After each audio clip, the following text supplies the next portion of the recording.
वैश्यों में और शूद्रों को शूद्रों में करनी है। हम चारों हैं एक, हम में कोई छुआछूत नहीं है, कोई छुआछूत की भावना ना रखे, ऊंच नीच की भावना ना रखे, पर हमारे बुजुर्गों ने जो व्यवस्थाएं बनाई हैं उनको फॉलो करें। यदि लड़की ब्राह्मण है और यदि लड़का वैश्य है या क्षत्रिय है, या लड़की शूद्र है लड़का ब्राह्मण है, या लड़की ब्राह्मण है लड़का शूद्र है, या लड़की क्षत्रिय है या लड़का ब्राह्मण है, किसी भी अन्य समाज में जब शादियां करते हैं तो उसके दुष्परिणाम क्या होते हैं वो समझिए। आज हमारे भारत में हमारी बेटियां और हमारे नौजवान भाई इन चीजों पर ध्यान नहीं देते। जो लड़की पसंद आई शादी कर लेते हैं, ना तो जात पूछते हैं ना गोत्र पूछते हैं। देखिए, जात पात तो नहीं होनी चाहिए, पर जात पात नहीं होनी चाहिए, परंतु ये एक व्यवस्था है, इस व्यवस्था का पालन तो करना पड़ेगा। ब्राह्मण कोई जात नहीं है, ब्राह्मण एक व्यवस्था है। क्षत्रिय कोई जात नहीं है, क्षत्रिय एक व्यवस्था है। वैश्य कोई जात नहीं है, वैश्य एक व्यवस्था है। शूद्र एक जात नहीं है, शूद्र एक व्यवस्था है। जैसे सरकारों में भी मंत्रिमंडल होते हैं, ये उद्योग मंत्री हैं, ये गृह मंत्री हैं, ये बाल विकास मंत्री हैं, ये फला मंत्री हैं। जैसे सरकारें भी मंत्री बनाती हैं, अब गृह मंत्री का काम गृह मंत्री ही कर सकता है। बाल विकास मंत्री के दायरे पर जो काम आते हैं वो कर सकते हैं। उसी तरह ब्राह्मण अच्छा, मैं आज आपको क्लियर कर दूं। बताइए, ब्राह्मण, क्षत्रिय, वैश्य और शूद्र, इन चारों के पिता कौन है? कौन है बताओ, कौन है इनके पिता? जोर से बोलो। इन चारों के पिता एक हैं, नाम है नारायण। ब्राह्मणोस्य मुखमासीत बाहु राजन्यः कृतः ऊरु तदस्य जदवैश्यः पदभ्यां शूद्रो अजायत। ये वेद मंत्र है। भगवान नारायण के मुख से ब्राह्मण का जन्म हुआ, भगवान नारायण की भुजाओं से क्षत्रिय का जन्म हुआ, भगवान नारायण की जंघाओं से वैश्य का जन्म हुआ और चरणों से शूद्र का जन्म हुआ। तो चारों के बाप तो एक ही हुए ना। यदि हम चारों का बाप एक है तो फिर हम छुआछूत क्यों करते हैं? क्या हमें छुआछूत करना चाहिए? हमारे यहां छुआछूत नहीं था कभी भी, ना वेद ये कहता कि छुआछूत करो। हम लोग करते हैं मन से। एक ही बाप की संतान हो तुम चारों, ब्राह्मण भी उसी बाप की, क्षत्रिय भी उसी बाप की, वैश्य भी उसी बाप की, शूद्र भी। किसी से पूछ लेना, कोई विद्वान मिले तो, चारों का एक ही पिता है। नारायण की संतान हो तुम चारों, पर हम यहां लड़ने लगे। शूद्रों को हम कहते हैं तुम छोटे हो, उनको कहते हैं तुम बड़े हो। देखिए, कोई बड़ा नहीं कोई छोटा नहीं, समानता होनी चाहिए। मैं कुछ एग्जाम्पल देके समझाता हूं। जब एक बाप के चार बेटे हुए ना, ब्राह्मण नाम हुआ, क्षत्रिय नाम हुआ, वैश्य हुआ, शूद्र हुआ।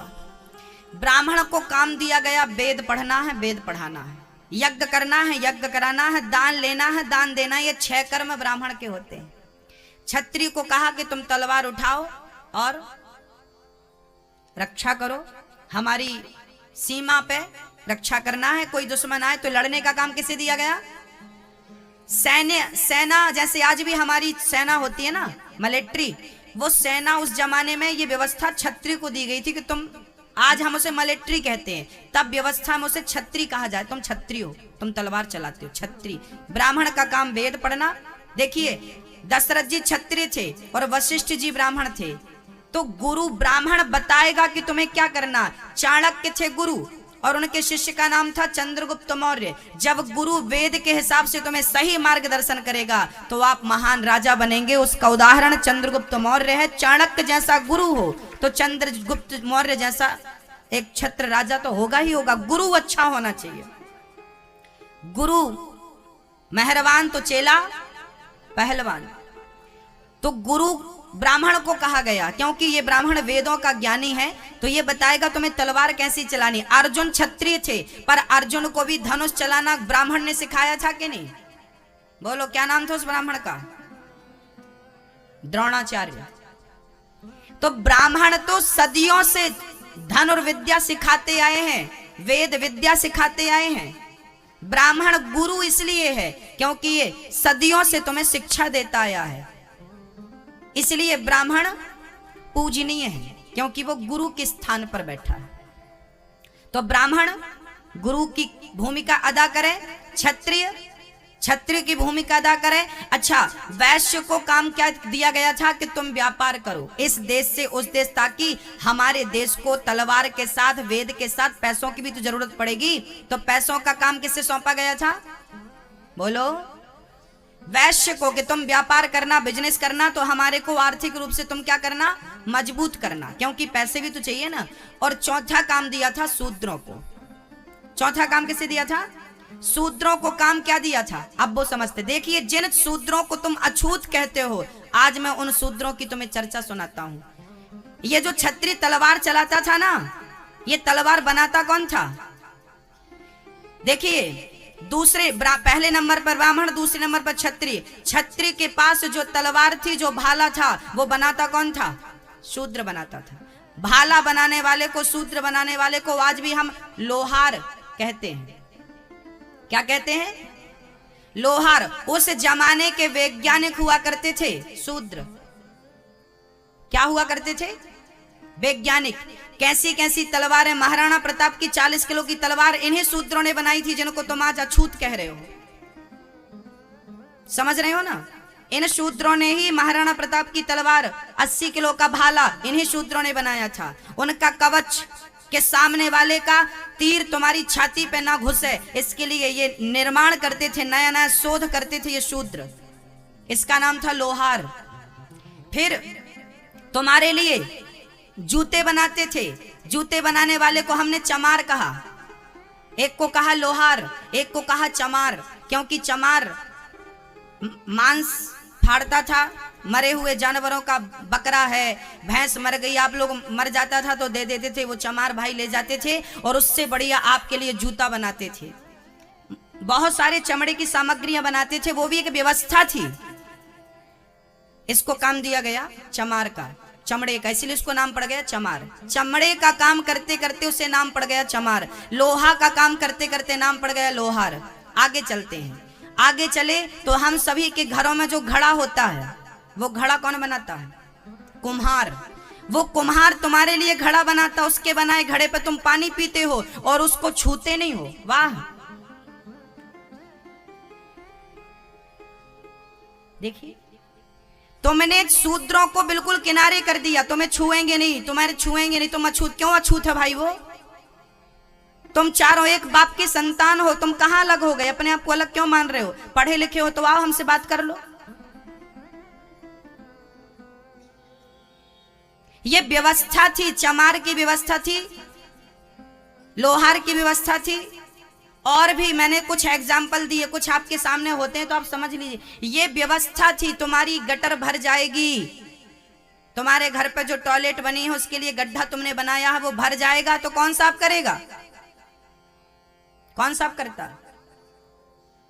हाँ, मेहतर साफ करता है। मेहतर किसी का नाम नहीं था, मेहतर जात नहीं थी, मेहतर तो केवल काम करते थे। भाई, आपके घर यदि मेहतर ना आए तो आपके घर की टॉयलेट आप साफ करते हो कि नहीं? आप हार्पिक डाल के तो खूब घिसते हो। यदि तुम हार्पिक डाल के अपनी टॉयलेट खुद साफ करते हो, तुम भी मेहतर हो गए कि नहीं? काम यदि मैं झाड़ू लगा रहा हूं, तो झाड़ू लगाने से क्या मैं वो हो गया ना? ये व्यवस्थाएं थी। शूद्र भाई तुम्हारे ही भाई थे, तुम तीनों की तरह। इसे तुमने अलग क्यों किया? इसको साथ में लेके चलो। ये व्यवस्थापक थे, ये झगड़े के लिए नहीं। बाद में क्या हुआ? दलित भाई अलग हो गए, ये अलग हो गए। इन्हें अलग नहीं करना, एक लेके, तुम चारों एक बाप की संतान हो। ब्राह्मणों की भी जरूरत है, वेदों की भी जरूरत है, तलवार की भी जरूरत है, छत्री की भी जरूरत है, पैसों की जरूरत है तो वैश्य की जरूरत है, और सेवादारों की जरूरत है तो शूद्र भाइयों की भी जरूरत है। हम चारों एक हैं। और ये व्यवस्था थी, छुआछूत नहीं था कि हम तुम्हें छुएंगे नहीं। जब बच्चे का जन्म होता है ना तो एक ताई होती है जो नरा काटती थी। आजकल तो डॉक्टर हॉस्पिटल में डिलीवरी होती है, पहले गांव घर में डिलीवरियां हुआ करती थी, तो गांव में एक ताई हुआ करती थी। वो ताई नरा काटती थी और गले बच्चे के मुंह पे हाथ डाल के यहाँ गले पे वो निकालती थी कचरा जो था, उसे ताई बोलते थे। आप क्या बोलते हैं? ताई बोलते हैं। सोचिए, वो ताई कहते हैं जब तक बच्चे का नरा ना काटे और बच्चे को नहवाए ना, स्नान ना कराए, तब तक बच्चा शुद्ध नहीं होता था। जिसके स्नान कराने से बच्चे शुद्ध होते थे, वो ताई खुद अशुद्ध कैसे हो सकती है भक्तों? वो ताई खुद अशुद्ध कैसे हो सके? वो ताई तुम्हारी माँ है। उस माँ ने सबसे पहले तुम्हारा नरा काटा है। उस माँ ने पहले अपनी गोद में तुम्हें लिया, उसके बाद तुम्हारी माँ की गोद में डाला है। तो ताई तुम्हारी माँ है। अब तुम उससे छूने नहीं, तुम छूना मत, तुम तो नीच जाति को छूना मत, तुम नीच करते रहे। इसलिए भगवान राम को शबरी के घर जाकर बेर खाना पड़ा और ये छुआछूत की दीवार को मिटाना पड़ा। ये छुआछूत की दीवार जो तुमने खड़ी कर रखी है, भगवान राम ने माता शबरी के घर जाकर इस दीवार को तोड़ी है। जिस राम ने छुआछूत नहीं किया, मैं कौन होता हूं छुआछूत करने वाला? मैं कौन होता हूं ऊंच नीच करने वाला? इसलिए ये मतभेद ना किए जाएं। ये जो आपकी सोच है, ये जो आपकी थिंकिंग है, बिल्कुल गलत है। यदि आप ऊंच नीच की भावना रखते हैं तो आपकी जगह पे आप गलत हैं। हाँ, जात व्यवस्था होनी चाहिए। अब आगे चलते हैं। यदि लड़की ब्राह्मण है तो लड़का भी ब्राह्मण होना चाहिए शादी के लिए। लड़की क्षत्रिय है तो लड़का भी क्षत्रिय होना चाहिए। लड़की वैश्य है तो लड़का भी वैश्य। लड़की शूद्र है तो लड़का भी शूद्र। क्यों? यदि आपने अंतर जाति में विवाह कर लिया, लड़की अलग जाति की, लड़का अलग जाति की, तो क्या होगा? मैं उसके दुष्परिणाम आपको बोल रहा हूं। लड़की यदि ऊंच जाति की है, लड़का नीच जाति, छोटी जाति का है, या लड़की, ये सब जातियां यदि ऊंच नीच हो गई ये बातें, तो वहां गलत असर पड़ेगा। फिर क्या होगा? जो आपकी संतान होगी उसे लोग वर्ण शंकरी बोलेंगे। यदि लड़की ब्राह्मण की हो, लड़का शूद्र है, शादी इन्होंने कर ली, तो इनकी जो संतानें होंगी वो क्या होंगी? क्या होंगी वो? हमारे वेदों ने कहा है कि 4 हैं, ब्राह्मण क्षत्रिय वैश्य शूद्र। तुम चारों को अपने में स्थित रहना है, अपने काम पे मस्त रहना है। यदि तुमने शादियां अंतर जाति में की तो फिर जो तुम्हारी संतान होगी वो क्या होगी? वर्ण शंकरी होगी। और उस वर्ण शंकरता से क्या होगा? ना तो माँ का कल्याण होगा, ना पिता का कल्याण होगा, ना समाज का कल्याण होगा, ना देश का कल्याण होगा। इसका मैं उदाहरण देके आपको समझा के बात पूरी करता हूं। रावण के पिता का नाम था विश्रवा। रावण के पिता थे ब्राह्मण, और रावण के पिता ब्राह्मण विश्रवा की जो पत्नी थी केकसी, वो राक्षस की बेटी थी। किसकी बेटी थी? राक्षस की। तो पंडित जी ने राक्षस की बेटी से विवाह किया तो उनकी संतान क्या हुई? रावण हुई। उस रावण से बताओ किसी का भला हुआ? हाँ, इतिहास साक्षी है। यदि तुमने अपने ही जाति में विवाह किए हैं तो आप सही हैं, आपकी संतान उच्च कोटि की होगी। पर अंतर जाति में विवाह किया है तो वो आपका, आपकी समाज का, आपके देश का कल्याण नहीं करेंगे। यहीं से उद्दंडता पैदा होती है, यहीं से धर्म की हानि होती है। रावण ने ब्राह्मणों को मारना शुरू किया, पराई नारियों को चुराना शुरू किया। ये देखिए ये मानसिकता, क्योंकि बाप अलग था, माँ अलग थी, दोनों अलग अलग थे। और देखो तीसरा ये वर्ण शंकरी था रावण। इसलिए हमारे शास्त्रों ने जो नियम बनाए हैं उस नियम पे हमें चलना चाहिए। छुआछूत तो नहीं रखना चाहिए, ऊंच नीच का भेद तो मिटाना चाहिए। परंतु रही बेटियों की बात, तो यहां पर शास्त्र, ये आज्ञा मेरी नहीं है, मैं अपने मन से कुछ नहीं बोल रहा हूं। शास्त्र आज्ञा दे रहे हैं कि राम यदि क्षत्रिय थे तो सीता माता भी क्षत्राणी थी। हाँ, पृथ्वी पुत्री थी। चर्चा बड़ी अद्भुत है, बहुत सारे उदाहरण आपको देखने को मिल जाएंगे। इसलिए आज अजामिल ने जब ये विवाह किया, एक दासी से विवाह किया, तो क्या हुआ, वो बुद्धि भ्रष्ट हो गई। एक दिन संत के चरण पड़े अजामिल के घर में, नाम रखा बेटी तेरा गर्भ बहुत जल्दी उत्पन्न होने वाला है। वो गर्भवती थी अजामिल की पत्नी। संतों ने कहा कि तुम जो बच्चे को जन्म दोगी उसका नाम तुम नारायण रख देना, कल्याण हो जाएगा। नाम रखा नारायण। परिणाम क्या हुआ, अजामिल का मन नारायण में लग गया। बेटे को बुलाया था मरते टाइम, बेटा बेटा बेटा नारायण नारायण। बेटे ने नहीं सुना, परमपिता परमात्मा ने सुन लिया। नारायण का नाम परमात्मा ने सुन लिया। विमान भेजा, विमान पर बैठ के भगवान के धाम को केवल नाम के बल पर, अजामिल जैसा पापी नाम के बल पर तर गया। इसलिए मैं आपसे निवेदन करूंगा कि नाम कभी ना छूटे भगवान का, नाम कभी ना छूटे भगवान।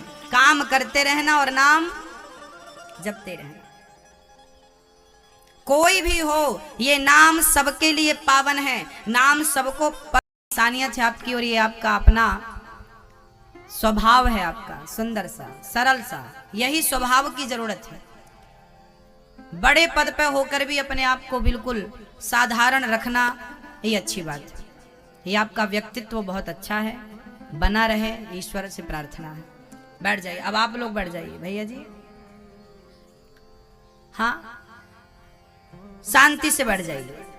सुखदेव भगवान कहते हैं राजन कि यदा देवेषु वेदेषु गौसु विप्रेषु साधुषु धर्मे मयि च विद्वेषः सवः आयो विनाश्यति। जब जब हो ये धर्म की हानि, बाढ़हि असुर अधम अभिमानी, तब तब धरि प्रभु विविध शरीरा। प्रहलाद से पिता ने पूछा कि तेरे भगवान यदि हैं तो दिखते क्यों नहीं? बताइए, भगवान हैं, पहले तो ये बताओ ईश्वर है कि नहीं? बोलो हाँ या ना। है, ईश्वर है तो फिर दिखता क्यों नहीं? बताइए, भगवान है तो दिखता क्यों नहीं? ये माचिस है तो दिख रही है ना, ये रुमाल है तो दिख रहा है ना, ये माइक है तो दिख रहा है ना, ये पैसे हैं तो दिख रहे हैं ना, है तो दिख रहा। अब बताओ, ईश्वर है तो दिखता क्यों नहीं? क्यों नहीं दिखता? क्योंकि मैया सुन लो, ईश्वर है पर दिखता क्यों नहीं? आइए मैं सिद्ध करके बताता हूं कि ईश्वर है पर दिखता नहीं है, फिर भी वो है। वो ना दिखने पर भी है। कैसे, जरा समझिए। जैसे दूध में घी है या नहीं? दूध में घी है या नहीं? है। दूध में घी है। क्या दिखाई पड़ता है? जैसे दूध में घी होता तो है मेरी माँ, पर दिखाई नहीं पड़ता। अच्छा, देखना हो तो क्या करना पड़ता है? पहले दही बनाना पड़ता है, फिर दही का मंथन करना पड़ता है, फिर मंथन करने से क्या निकलता है? मक्खन। फिर उस मक्खन को हम पकाते हैं तो फिर क्या निकलता है? घी। भाई, दूध में घी तो है, पर घी तक पहुंचने की एक विधि है या नहीं? यदि आपको विधि नहीं आती तो क्या दूध से कभी आप घी निकाल पाएंगे? जैसे दूध में घी समाया हुआ है, ऐसे कण कण में परमात्मा समाया हुआ है। भक्तों, प्रश्न ये है कि यदि ईश्वर है तो दिखता क्यों नहीं? दूध में घी है, दिखता कहाँ है भाई साहब? कहाँ दिखता है? नहीं दिखता। इसका अर्थ ये तो नहीं कि नहीं है, है। पहले तुम दही बनाओ, मंथन करो, फिर मक्खन निकलेगा तो पकाओ। उसी तरह पहले तुम भक्ति करो, पहले तुम विश्वास रखो, भक्ति करो, और भक्ति करके जब तुम अपने आप को तपाओगे, श्रद्धा विश्वास की मथानी से मंथन करोगे, तो वही परमात्मा बाहर से नहीं, आपके हृदय से प्रकट होकर आपको दर्शन देगा। जैसे नरसिंह भगवान प्रकट होकर प्रहलाद को दर्शन देते हैं, और भगवान ने प्रकट होकर ध्रुव जी को दर्शन दिया। दही का मंथन करना पड़ेगा, ऐसे आपको भक्ति करनी पड़ेगी। बिना मंथन किए मक्खन निकल नहीं सकता, ऐसे बिना भक्ति किए भगवान निकल नहीं सकता। क्या करना पड़ेगा? क्या करना पड़ेगा? भक्ति। भक्ति और बहुत प्रेम। यदि भक्ति नहीं है तो ईश्वर नहीं है, सही है। यदि विश्वास नहीं है तो ईश्वर नहीं है। ईश्वर उनके लिए है जिनके हृदय में विश्वास है, क्योंकि ईश्वर विश्वास का सब्जेक्ट है। मंत्र जाप मम दृढ़ विश्वास, विश्वासो ही फलदायक है। अब विश्वास नहीं है तो फिर कैसे सिद्ध किया जाए कि ईश्वर है? यह विश्वास का सब्जेक्ट है। एक छोटा सा एग्जाम्पल मैं आपको विज्ञान से संबंधित देता हूं। मैया जी, हाँ? क्या हो रहा है? क्या चल रहा है बेटा? व्हाट्सएप घर पे चला लेना, अभी सुन लो। आप ये बताइए, आपके और मेरे हाथ में अभी बैक्टीरिया है या नहीं? हाँ या ना? है बैक्टीरिया, है ना? दिख रहे हैं आपको? दिख रहे हैं? नहीं। आप में से किसी को मेरे हाथ में बैक्टीरिया दिख रहे हैं? नहीं, बैक्टीरिया दिख नहीं रहे हैं साहब, पर बैक्टीरिया हैं। एक यंत्र होता है, सूक्ष्मदर्शी यंत्र, माइक्रोस्कोप कहते हैं उसे। यदि उस यंत्र से देखा जाए ना तो मेरे हाथ में क्या दिखेंगे? बैक्टीरिया। इसीलिए डॉक्टर कहते हैं कि हाथ धोके भोजन करना चाहिए। बच्चों, हाथ धोके नहीं करोगे तो बैक्टीरिया अंदर चले जाएंगे और वो आपको बीमार कर देंगे। जैसे हाथ में बैक्टीरिया है पर दिखते नहीं है, सोचिए बिना यंत्र के, बिना माइक्रोस्कोप के बैक्टीरिया जैसी गंदगी नहीं दिखती, तो बिना भक्ति के तुम्हें भगवान कैसे दिखेगा? हाँ, जब तुम्हें बैक्टीरिया जैसी घटिया चीज देखने के लिए यंत्र का सहारा लेना पड़ेगा, तो परमात्मा को देखने के लिए क्या तुम्हें मंत्र का सहारा नहीं लेना पड़ेगा? राम नाम एक मंत्र है, उस मंत्र को जपोगे तो तुम्हें परमात्मा नजर आएगा। समझ रहे हैं? ईश्वर क्या है समझते हैं। एक मैया यहीं की घर चली गई, ये उदाहरण मैं देता हूं, कई बार दे चुका हूं, फिर दे रहा हूं। ये बात केवल समझाने के लिए कही जाती है। कुछ बातें मैं समझाने के लिए उदाहरण के तौर पर देता हूं। अब मैं कहूं कि वो मैया मानपुर की थी, तो आप ये मत मान लेना कि मानपुर, ये तो केवल एग्जाम्पल। माना कि 10 लड्डू थे कहां? माना कि स्कूल पढ़ने जाते तो हमारे सर जी समझाते ना, माना कि 10 लड्डू थे, 10 में से 2 हमने खा लिए, कितने बचे? 8। ये माना कि होता कोई भी बात समझाने के लिए। माना कि एक माँ थी, ये बात तो सत्य है, पर कहाँ की वो नहीं पता। एक माँ कथा सुन के घर गई, पति देवता बोले कहाँ गई थी? बोले कथा सुनने। क्या सुना? बोले भगवान सब जगह रहते हैं। सुना, आज गुरुजी ने सुनाया भगवान सब जगह। पति बड़ा दुष्ट प्रकृति का था। पति बोला भगवान है तो दिखा, मुझे क्यों नहीं दिखता? दिखा, मुझे भगवान है तो दिखा दिखा। अब पत्नी को लगा परेशान करने, दिखा तेरा भगवान है तो दिखा तेरा भगवान। अब पत्नी बेचारी सीधी सादी भोली भाली क्या बोले, चुप हो गई, साइलेंट, चुप। 15 दिन बाद उस पति के सिर पे दर्द हुआ। पति ने कहा सुनो जरा डॉक्टर साहब को फोन लगाना। पत्नी बोली क्या हुआ? अरे मेरे सिर पे दर्द है, सर फटा जा रहा है। पत्नी बोली कोई दर्द वर्द नहीं, आप काम पे जाइए। पति बोला दर्द से फटा जा रहा है सिर। पत्नी बोली दर्द है तो मुझे क्यों नहीं दिखता? पत्नी बोली मैं नहीं मानती कि आपके सिर पे दर्द है। पति बोला क्यों नहीं मानती? दर्द है। पत्नी बोली दर्द है तो दिखाओ, दिखाओगे तो मानूंगी। पति बोला तेरा दिमाग खराब हो गया, पागल तो नहीं हो गई तू? पत्नी बोली स्वामी जी वही तो मैं उस दिन समझा रही थी कि जैसे दर्द होता है पर दिखाया नहीं जा सकता, ऐसे ईश्वर होता है, उसे दिखाया नहीं जा सकता। दर्द को केवल अनुभव किया जा सकता है, ईश्वर को भी केवल अनुभव किया जा सकता है। ये देखने दिखाने का सब्जेक्ट ही नहीं है। यदि कोई कहे कि भगवान दिखाओ तो पागलपन है। भाई तुम दर्द दिखा दो हमें, हम भगवान दिखा देंगे तुम्हें। दर्द का अनुभव तो किया जा सकता है। बोलो दर्द होता है कि नहीं? हाँ या ना? दर्द होता है। क्या दर्द को दिखाया जा सकता है?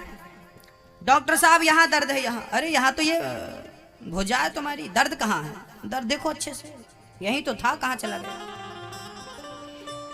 शरीर के अंग तो दिखाए जा सकते हैं, पर उन अंगों का दर्द नहीं दिखाया जा सकता। इसी प्रकार ईश्वर को दिखाया तो नहीं जा सकता, पर भक्ति करोगे तो उसका अनुभव जरूर किया जा सकता है, अनुभव किया जा सकता है। इसलिए ये प्रश्न यदि कोई खड़ा करे कि ईश्वर है तो दिखाओ, तो आप कह देना कि ना तुम दर्द दिखा सकते ना हम ईश्वर। ये अनुभव का, अपना अनुभव क्या बताएं तुम्हें।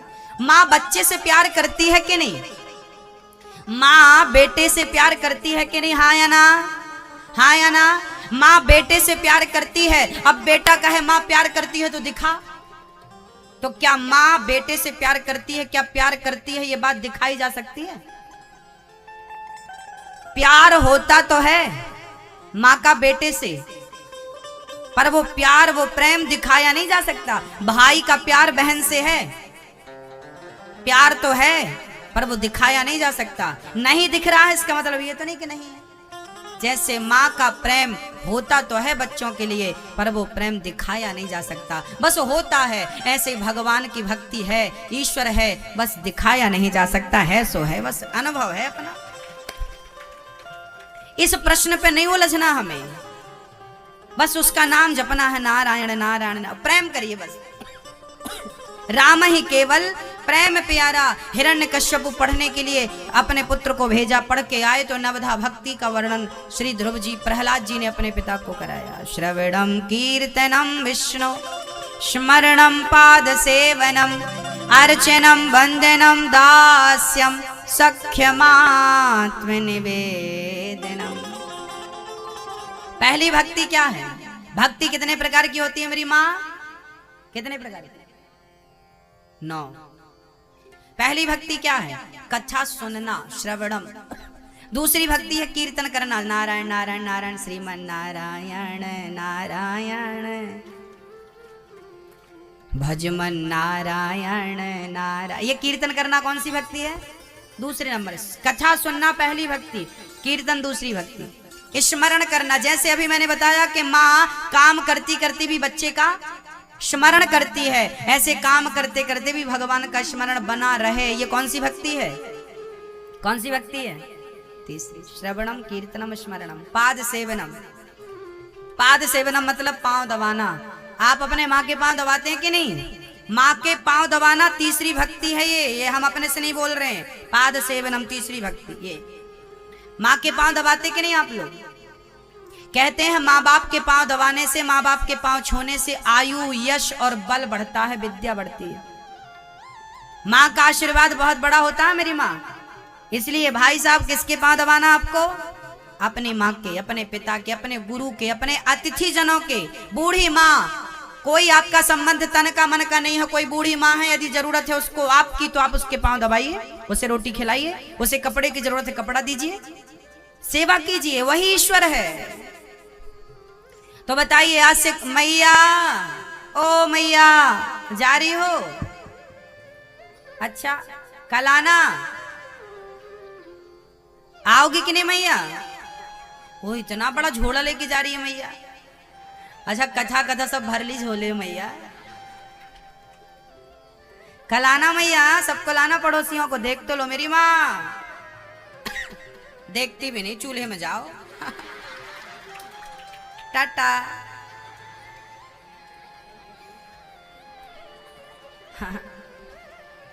बस बस बस, होगी कॉमेडी। श्रवणम कीर्तनम स्मरणम पाद सेवनम। पांव दबाइए, अपने पति के पांव दबाइए। लक्ष्मी जी नारायण के पांव दबाती हैं कि नहीं? दबाती है ना? आज जिस घर की नारी पत्नी पति के नित्य पांव दबाती है, उस घर में लक्ष्मी की कभी कमी नहीं होती साहब। और जिस घर का पुरुष नारी का आदर करता है, ये नहीं कि वो तुम्हारे पांव दबाओ तुम लात मारो उसके मुंह पे। जिस घर का पुरुष नारी का आदर करता है, नारी का सम्मान करता है, उस घर में लक्ष्मी का वास होता है भक्तों। इसलिए नारी चरण दबाए और पुरुष उस नारी का सम्मान करे, आदर करे।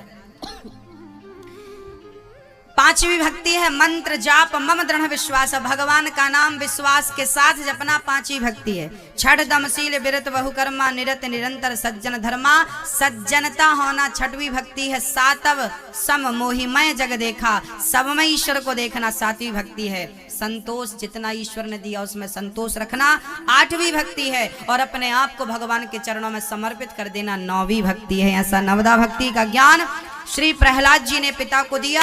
पिता ने उठाकर पटक दिया, बोल कहाँ है तेरा भगवान? पिता ने कहा सब जगह।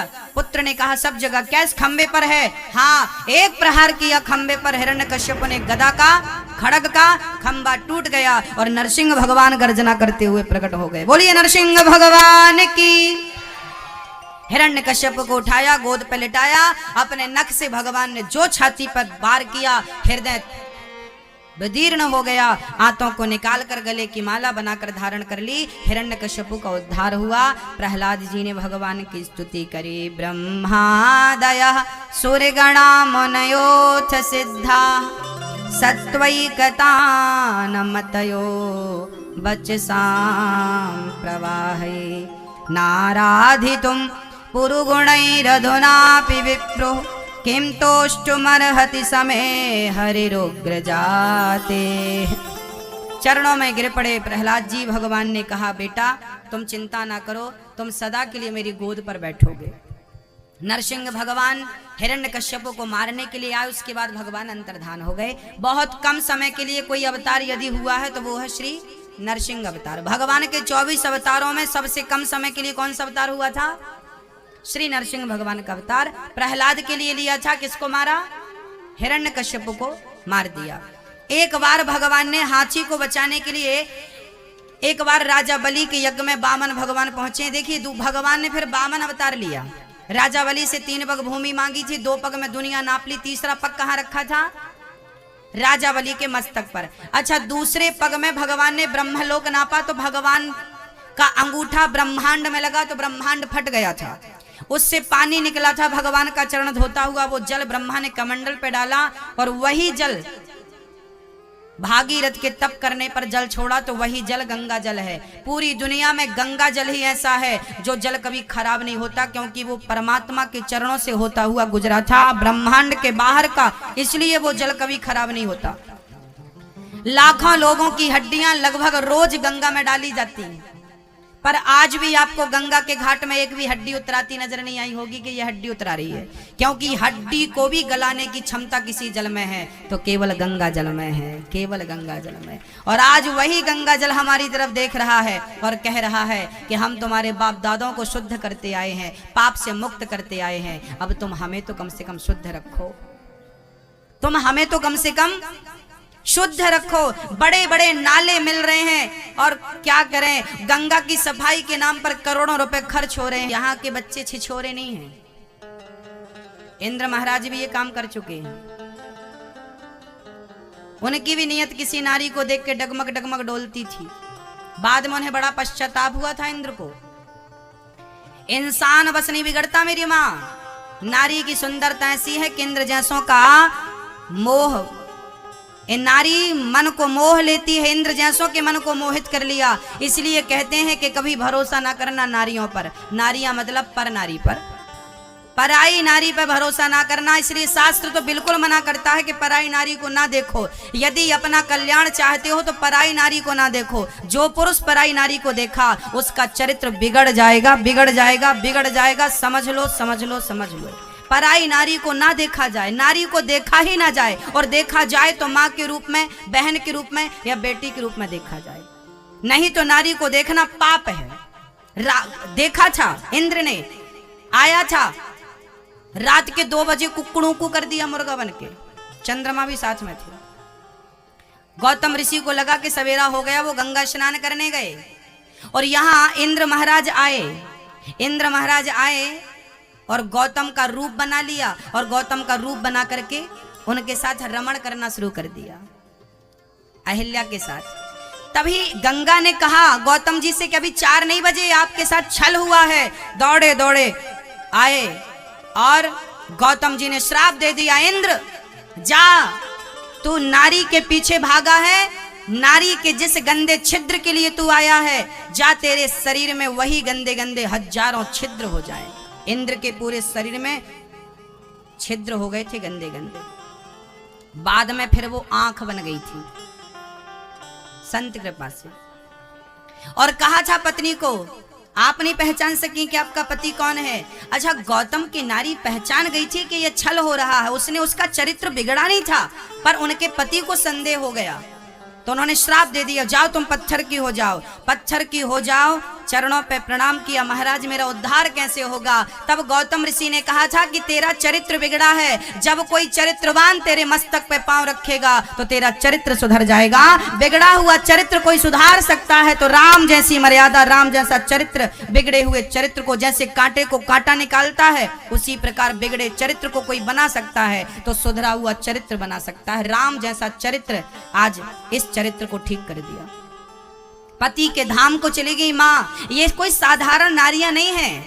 ये गौतम की नारी जो अहिल्या है ना, ये कोई साधारण नारी नहीं है। ये अंजनी की माँ है, ये हनुमान जी की सगी नानी है। हनुमान जी की कौन है? ये सगी नानी है। इनकी बेटी अहिल्या की बेटी अंजनी माँ और अंजनी के पुत्र श्री हनुमान जी महाराज। राम का तो इनसे बहुत संबंध है। आज तार दिया राम जी ने। आगे देखिए, हर कथा में की लीला छिपी होती है। आगे चले हैं तो राम जी ने सीता को प्राप्त किया है, धनुष भंग किया है। बड़े बड़े राजाओं ने धनुष हिलाया नहीं। आगे चल के राम जी ने धनुष को तोड़ दिया, डोरी चढ़ाई, सीता जी ने आके माला पहनाए और सीता जी की बढ़िया सी विदाई हुई। जब राम सीता आए, चारों भाइयों का विवाह हुआ था। राम का विवाह सीता से, भरत जी का विवाह मांडवी से, शत्रुघ्न जी का विवाह श्रुति कीर्ति से और लक्ष्मण जी की पत्नी का नाम आप बताएंगे, क्या नाम था? उर्मिला। चारों भाइयों का विवाह संपन्न हुआ। अयोध्या में आए। एक दिन क्या हुआ, दशरथ जी कंघी कर रहे थे, बाल सवार रहे थे। अचानक उनके कान के पास एक बाल दिखाई पड़ा, वाइट पक गया था। दशरथ जी को लगता बाल पक गए, बुढ़ापा आ गया। उनका मन हुआ घर छोड़ के जाना चाहिए। तभी विचार आया कि राजा तो बना दें हम। कैसे बनाएंगे राजा? राम को राजा बनाने का ख्याल आया। इमरजेंसी आनंद फानन में मीटिंग बुलाई श्री दशरथ जी ने और घोषणा कर दी कि मैं कल राम को राजा बनाऊंगा। ये बात मंथरा ने कैकेयी को बताई उल्टा करके। राम को राजा बनाने की खबर तो महीनों से चल रही है, तुम्हें पता। देखिए भड़काने वाले किस तरीके से भड़काते हैं। मैं आपसे निवेदन करता हूं मां, मानपुर में भी 2-4 मंथराएं होंगी, हाँ या ना? हर गली में 2-4 होती हैं। पूरे भारत में करोड़ों मंथराएं हैं। मानपुर में भी 2-4 मिल जाएंगी जिनका काम ही यह है कि इसके घर की उसके घर पे, उसके घर की इसके घर पे बोलना। ये मंथराएं हैं। कृपया ऐसी मंथराओं से सावधान। कैकेयी से गलती क्या हो गई? कैकेयी को मंथरा ने कहा कि तेरे पति ने धोखा दिया, देख तेरे से नहीं बताया, तेरे बच्चों को ननिहाल भेज दिया और देखो राम की चुपके से राजा बनाने की तैयारी कर दी। देखो भड़का दिया। अब कैकेयी को बात तो जम गई कि देखो मेरे बच्चों को ननिहाल भेज दिया भरत को, और यहां मेरे बेटे की अनुपस्थिति में राम को राजा। लो बुद्धि खिसक गई। कैकेयी मां की बुद्धि बिगड़ गई। और कैकेयी मां ने बाद में दशरथ जी ने कहा, देवी ये गलत है, तुझे किसने बोला? दशरथ जी ने पांव तक पड़े हैं कैकेयी के, याद रखना कि तुझे यदि भरत को राजा बनाना है तो बना दे, पर राम को वनवास तो मत भेज। जब कैकेयी ने कहा कि पहला वरदान दो कि राम को 14 साल का वनवास और भरत को राज्य तिलक, तो दशरथ जी बोले राम भरत को राजा मैं बना दूंगा, पर राम को वनवास। राम ने क्या बिगाड़ा है? कैकेयी नहीं मानी, क्योंकि कैकेयी के गुरु मंथरा बन चुके थे। याद रखना मेरी माँ, यदि हंसते खेलते घर पे कोई आग लगाता है ना तो मंथरा आग लगाती। कैकेयी ने अपने पति की बात नहीं मानी। यदि पति की बात मान ली होती तो घर पे ये आग ना लगती। दशरथ जी कह रहे हैं, कैकेयी ने कहा तुमने हमसे क्यों नहीं बताया? दशरथ जी बोले मैं तुझे सरप्राइज दे रहा था। अच्छा, कैकेयी माना बार बार कहा करती थी कि तुम बुढ़ापा आ गया, राम को राजा कब बनाओगे, राम को राजा कब बनाओगे? तो दशरथ जी ने कहा कि राम को राजा बनने की सबसे ज्यादा खुशी किसी को होगी तो कैकेयी को होगी। पर दशरथ जी को यह नहीं पता था कि कैकेयी के कान भर चुके हैं, किसी ने भर दिए हैं। तो आज सरप्राइज देना था दशरथ जी को कैकेयी को। कि राम को तूने बोला था ना कि राजा बनाओ, आज मैंने राम को राजा, सबको सूचना दी गई थी, पर कैकेयी को सूचना नहीं दी गई थी राम राजा बन रहे, क्योंकि वो सूचना स्वयं दशरथ जी देने वाले थे। पर दशरथ जी पहुंचे तब तक मंथरा ने आग लगा दी और पूरा मामला बिगाड़ दिया। और कैकेयी ने बहुत, राम दशरथ जी ने बहुत समझाया, कैकेयी नहीं समझी। कैकेयी को पति पे भरोसा नहीं था, मंथरा पे भरोसा था। और याद रखना मेरी माँ, पड़ोसन के